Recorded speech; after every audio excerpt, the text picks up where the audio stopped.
the rebound away from Meyerhofer. And that's the difference. I mean, these two guys, both can go up and try and post that basketball, but Rudy Hatfield, much stronger than Rico Meyerhofer.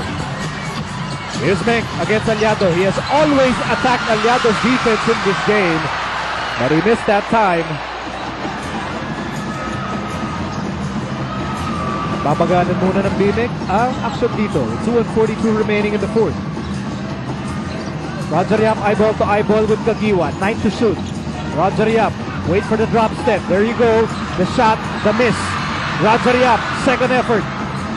Bagong shot lang for Bimig. Bimig unable to play with the full deck. Of course, Peter Jun Simon on the bench getting some massage right now. You know that he's been had a good game so far in this game.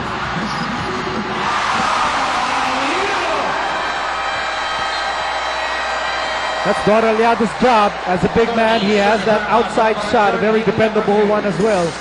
So he ties the game at 81. And we're inside a 30-second timeout.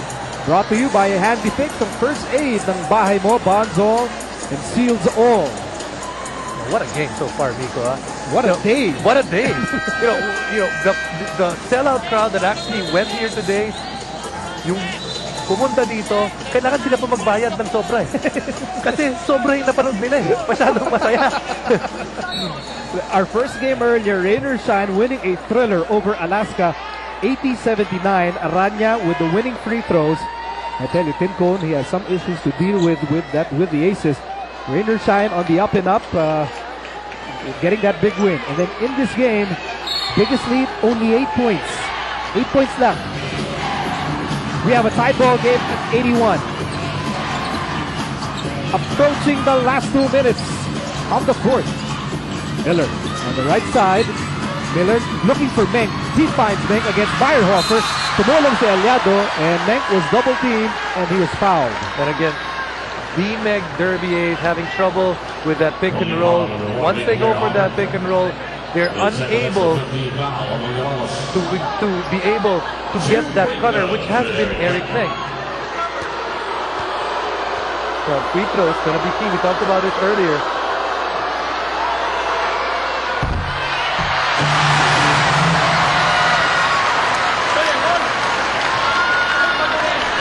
Peter Jules Simon, don't expect him to be sitting on that bench for long.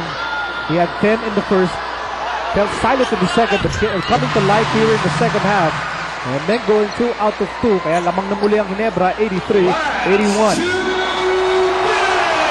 And you hear the announcement from the Coliseum announcer during the last 2 minutes of what has been a closely fought ball game. Bola na kay Roger Yap. James Yap. Meyerhofer. Aliado, he'll fire again. He will fire again, but he missed it.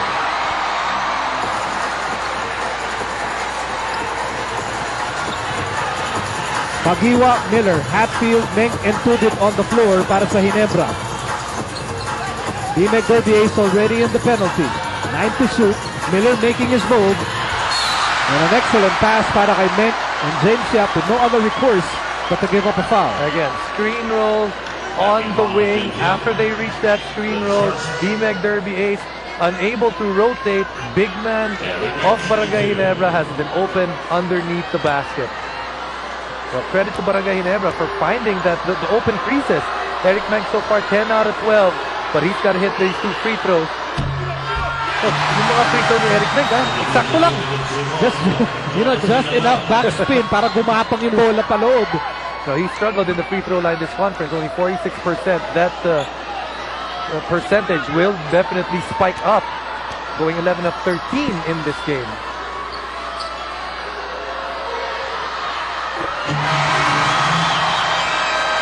$20 points para kay Eric Menk. As we enter this 30-second timeout, brought to you by Handy Fix. Ang First Aid ng Bahay Mo, Bonds All, and Seals All.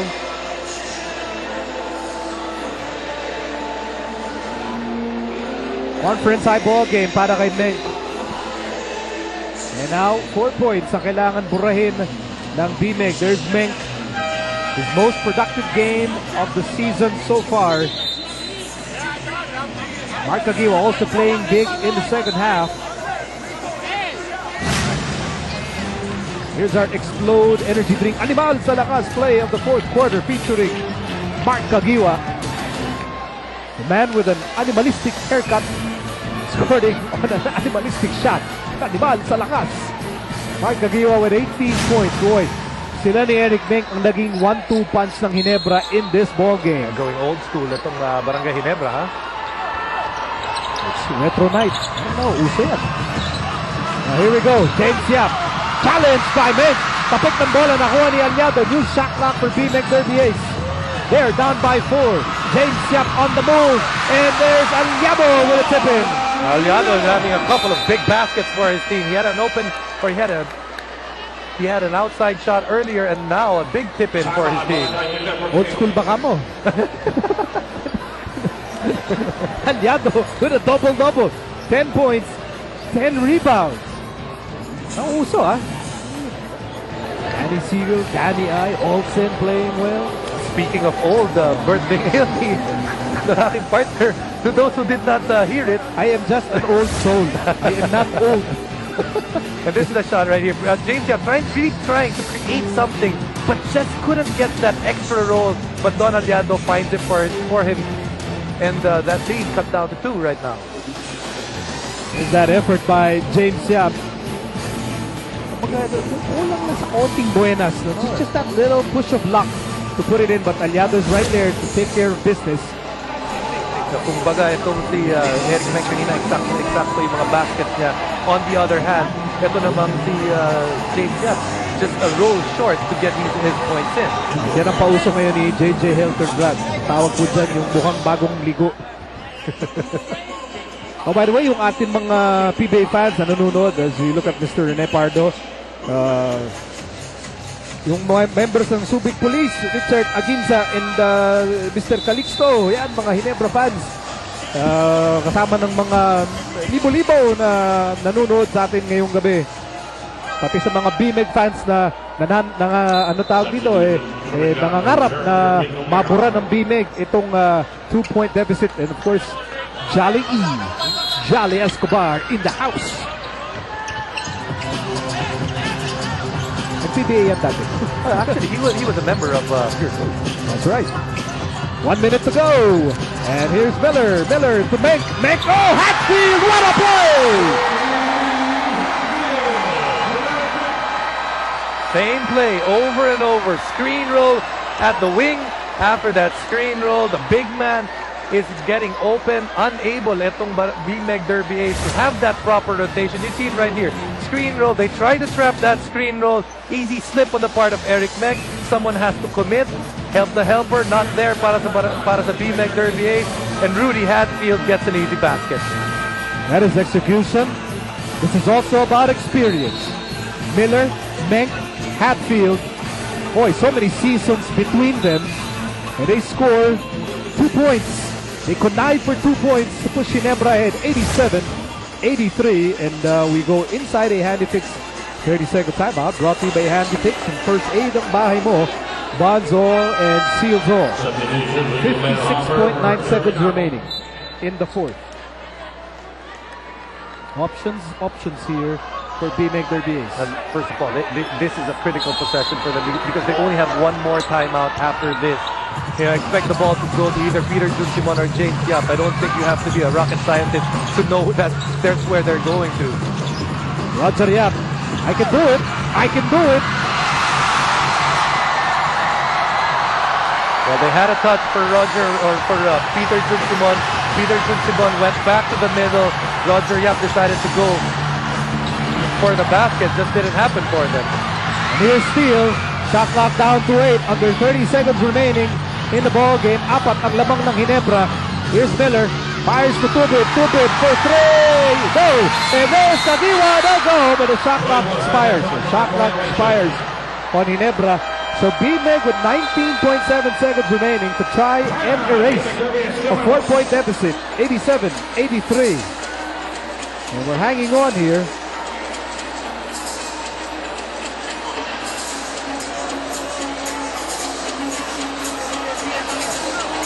Well, those 3-point shots in front of Tubid have been weird. Either he misses it completely or he gets on a nice roll of making those 3-point baskets because he's made 4 so far. Roger, PJ, ikaw na to. Don, Rico, James Cardin. Okay? Ayun. You see the game reset, B-Meg. Wala na po silang timeout na natitira. Roger, pagka meron threat go, Don, you play out. The pass is there. Roger, in case you go inside, pag umete doon, just check. PPJ. Sorry. Dito ka pumunta. Kinig lang. PJ, Roger, Yap, Rico, Don, James White. Okay? Rico, kunyari, ang kaya baba. Don, you got 3. You're going here, Rod. If you can go straight, good. Pag umet, dyan si James. Ayun, pag hinarcho ka, Don, you play out. If you have that shot, let's go. Pag hindi nakatanggap, si Don na kukuha. Hindi, blur na yan. Okay, Rico. Pagka wala, pag na Don, don't go up there. Blur na natin yan, Don, you're clearing. Ayun. Hey. Natin ko, foul na tayo. It looks like they're not really sold or at least really going to force that 3-point shot. They want that 2-point shot right now. Obviously, they need a basket no matter what. But if they do get that basket, important yung sinabi nila, foul right away ang sinabi ng coaching staff ng B-Men. Left game warning here against Ginebra. So, let's see what B-Meg Derby Ace does here. No timeouts remaining. 18 seconds to go in the ball game. They're down by 4 points. We do not have time, really. And there's Simon with a throw. And they will give up the foul as expected. That was a broken play right there. They wanted Roger Yap to continue through the baseline. But ang ganda ng ginawa ng Barangay Ginebra. They switched everything. But Peter Jun Simon, he just found a way to score no matter what. And Peter Jun Simon with 26 points. 1-point game. Willie Miller hoping to make it a 3-point lead anew para sa Ginebra. Free throws have been key para dito sa Barangay Ginebra. Remember, Eric Meck made a ton of them. Now Willie Miller needs these 2 to make it a 3-point game.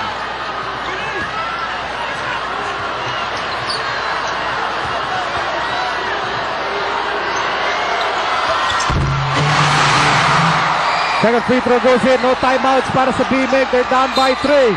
James Yap. Wait a minute. Ginebra's fouls to give. And I like that. I like that play of fouling. And I don't know if Coach John Chico is going to foul again. But I like fouling when you have a 3-point lead, especially if the other team does not have a timeout. Well, right now, they can't foul anymore. You can still foul because you've got a 3-point lead. If you foul, you make them earn it from the free throw line. But, some teams don't like to do that. Here's James Yap. To tie! Almost! He almost got it! And that is why I like fouling, Nico. We've seen too many games where players have an open look from 3-point distance to tie a ball game. James Yap has been off by a millimeter or an inch all game, and he missed again by a millimeter or an inch to put this game into overtime. So Ginebra survives, winning by 3, 89-86, and they're back on the winning track. Boy, this was a tough game for both teams. A grinded out game. Peter Jun Simon, heroic effort with 26 points. But Eric Meng, with 20 points, his best game of the season. Mika Apisanis, take it away.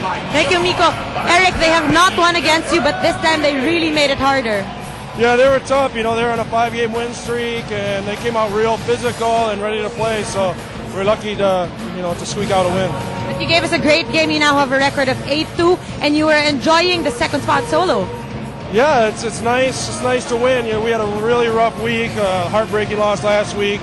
But it's nice to bounce back against a good team. Congratulations. Thank you very much. Miko, Jason? At salamat, Mika. Congratulations, Eric Menk and company. Nanalo by just 3 points, 89-86 over B-Meg Derby Ace. Nakakapagod yung game na yun. Pati sa atin, nakakapagod. And, the fans, Ngayon pa lang sila palabas because that game, like you said, all the way till the end, it was close and a total treat.